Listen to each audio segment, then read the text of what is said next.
E nessa reforma da Previdência, as pessoas têm cada vez, isso é um efeito das redes sociais, lido mais aquilo que já acreditam, têm reforçado cada vez mais uma ideia pré-concebida que lhes foi dada, e isso está quase que inviabilizando o debate. É bom começar de uma análise simples para as pessoas compreenderem o seguinte: o déficit acontece porque o Brasil não cresceu.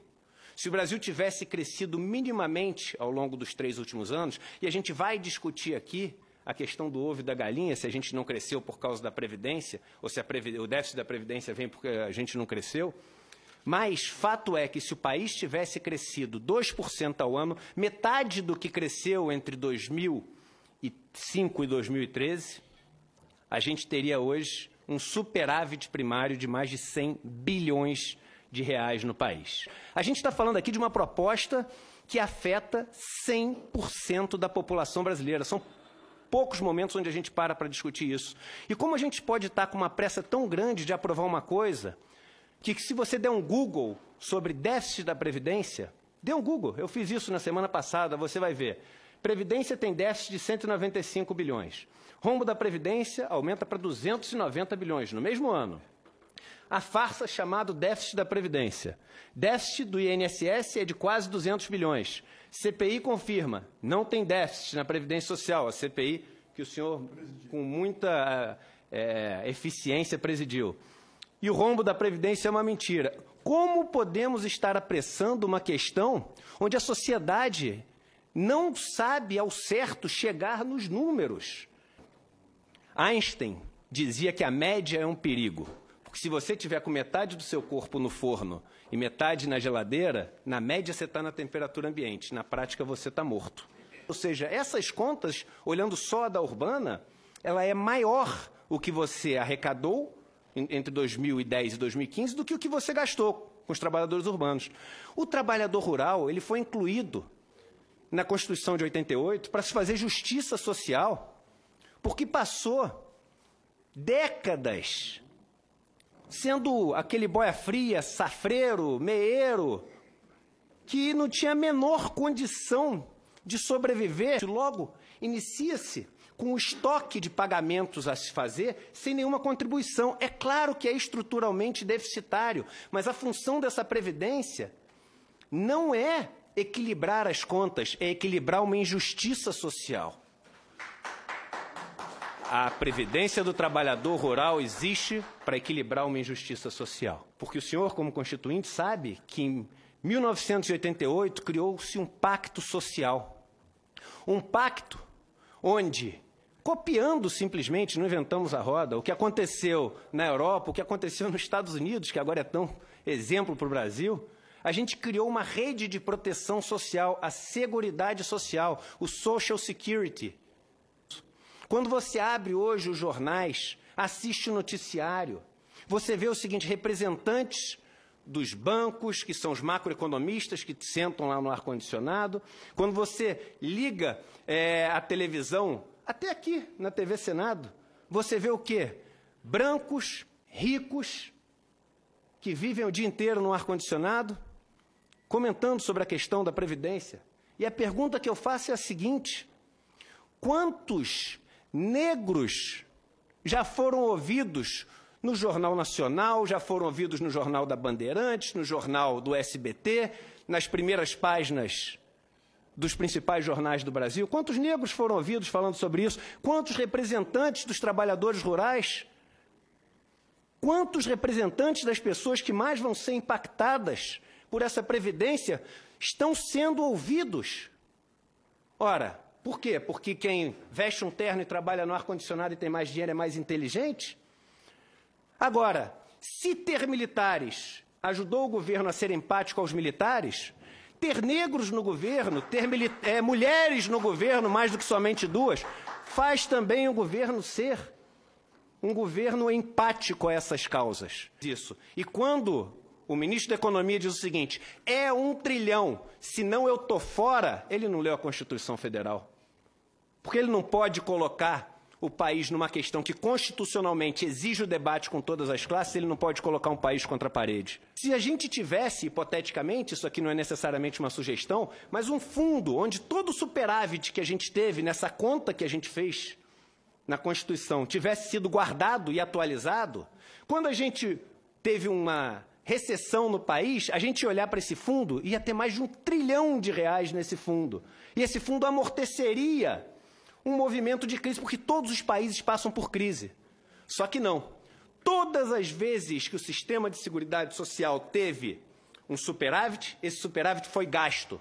Onde foi gasto a maior parte dele? Com juros da dívida. Ou para financiar outros regimes, como o regime próprio. E aí, no primeiro ano que tem déficit, a gente fala o seguinte, olha, vamos mudar todas as regras e cortar. Que país é esse que quando tem sobra, gasta, e quando tem falta, corta? E aí eu faço uma pergunta. Se é estruturalmente deficitária, por que criaram a DRU, a DRU, que é o mecanismo de desvinculação de receitas da União, que hoje tira até 30% das contribuições sociais, as não previdenciárias? Como é que você cria uma coisa que desvincula receitas de uma coisa que dá prejuízo? É claro que sempre deu superávit.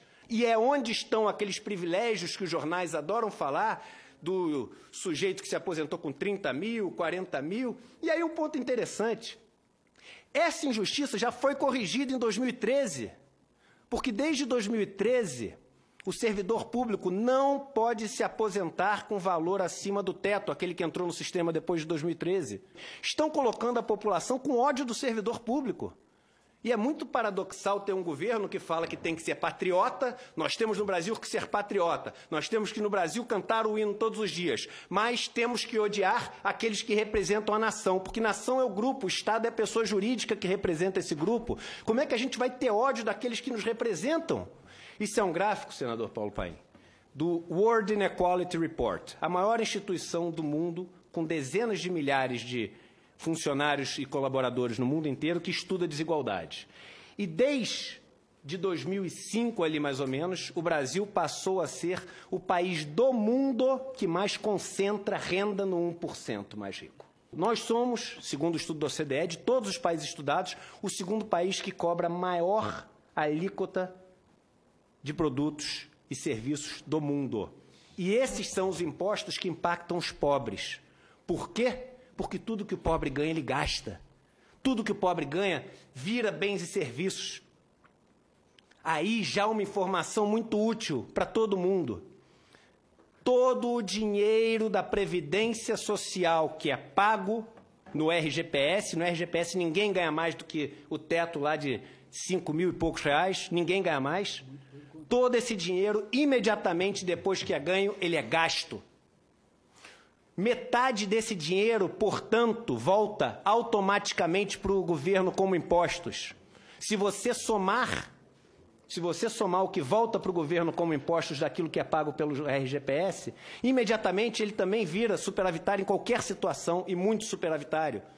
O Brasil é o país do mundo que menos cobra alíquota de imposto sobre renda, lucro e ganho de capital, de todos os estudados. Somos um paraíso fiscal para os ricos. Essa é a verdade. A maior parte da renda dos ricos é recebida via dividendos. E os dividendos são isentos. Só nós e a Estônia não tributamos dividendos no mundo.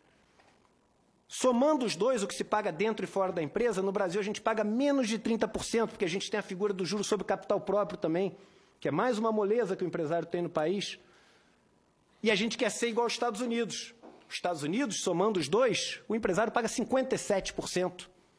A gente quer ser igual à França. Na França, somando os dois, o empresário paga 64%. A gente quer ser igual à Austrália. Na Austrália, somando os dois, o australiano paga 49%. E aí, eu sempre falo, porque o rico no Brasil tem mania de falar o seguinte, olha, eu até pagaria mais imposto se tivesse, pelo menos no país, educação de qualidade, saúde de qualidade, boas estradas.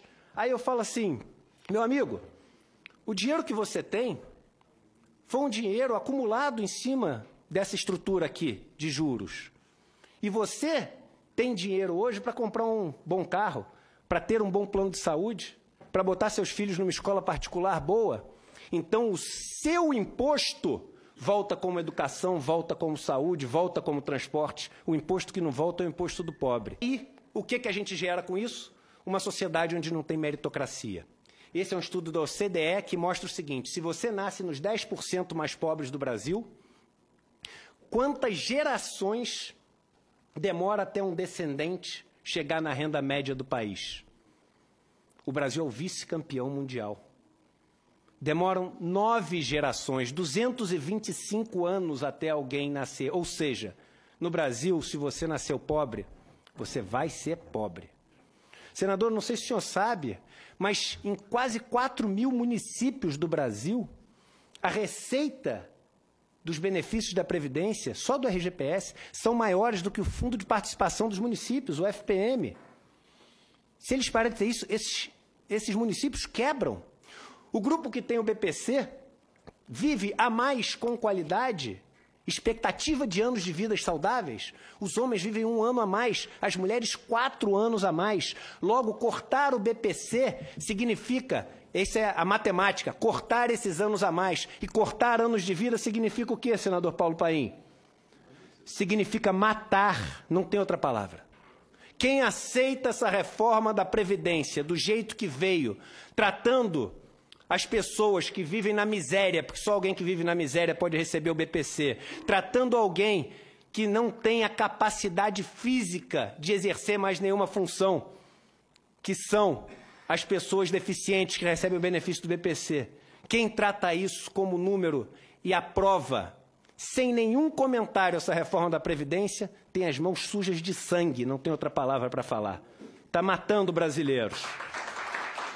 Portanto, eu e o estudo, eu tenho aqui o estudo, não vou ler o último parágrafo, porque sei que já passei do meu tempo. O estudo é muito claro e eu posso afirmar com toda certeza: a reforma da Previdência proposta pelo novo governo é racista. Só existe um país que cresceu muito mais que o Chile ao longo dos últimos 10 anos na América Latina. O senhor sabe qual foi? Foi a Bolívia. Você sabe o que a Bolívia fez em 2010?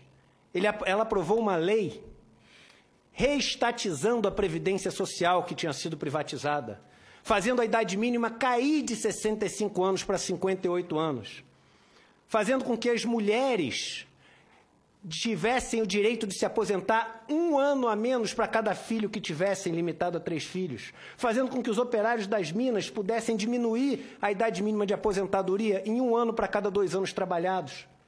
E sabe o que aconteceu com a Bolívia durante esse tempo? Que caos, né? Quebrou. Se fez isso, que é o contrário do que a gente está fazendo, quebrou. Pois bem, se nos últimos 10 anos o Chile cresceu 34% o seu PIB, a Bolívia cresceu 62% o seu PIB, foi o país que mais cresceu na América Latina, distribuindo riqueza. A lógica é, e esse exemplo que eu dei da Bolívia mostra isso, a lógica é, um país com tecido social frágil precisa de uma proteção social forte. Quando, hoje em dia, um banco vai quebrar, ele recorre a quem? Ao Estado. E aí ele tem um PROER, e não acontece no Brasil só. Nos Estados Unidos, quando os bancos quebraram, recorreram também ao Estado. Quando um empresário tem dívidas enormes, ele recorre a quem? Ao Estado, com o refinanciamento das suas dívidas através do refis. O rico vai sempre continuar podendo recorrer ao Estado. É o famoso capitalismo dos ganhos e socialismo das perdas. Eu acho, senador, que acabou o tempo em que a gente se orgulha de ter um país onde as 2 pessoas mais ricas, um é banqueiro, o outro produz cerveja.